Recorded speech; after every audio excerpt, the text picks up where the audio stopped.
ताज्या बातम्यांसाठी ठाणे वृत्तांतला सबस्क्राइब करा आणि बेल आयकॉनवर क्लिक करा आणि पाहत रहा ठाणे एकसंग, फक्त ठाणे वृत्तांत सोबत। खाण्याच्या पदार्थामध्ये काही ना काही सापडण्याच्या घटना आता काही नवीन राहिलेल्या नाहीत।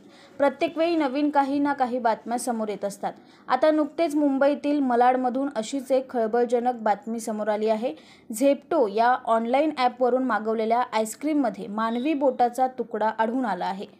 मलाड पोलिसांनी या प्रकरणी गुन्हा दाखल केला आहे। त्यानंतर पोलिसांनी आता ते बोट तात्काळ फॉरेन्सिककडे पाठवले असून याबाबत चौकशी मलाड पोलिसांनी सुरू केली।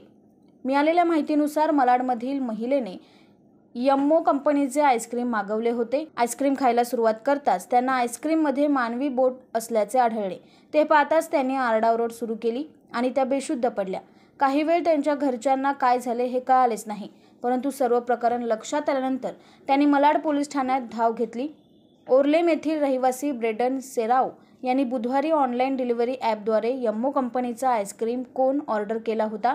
त्या व्यवसायाने MBBS डॉक्टर आहेत। त्यांना आईस्क्रीम कोनमध्ये सुमारे 2 सेंटीमीटर लांबीचा मानवी बोटाचा तुकडा सापडलाय। त्यांनी याबाबत तात्काळ पोलिसात धाव घेतली असून पोलिसांनी याबाबत लेखी तक्रार घेत यम्मो कंपनीवर गुन्हा दाखल केला आहे।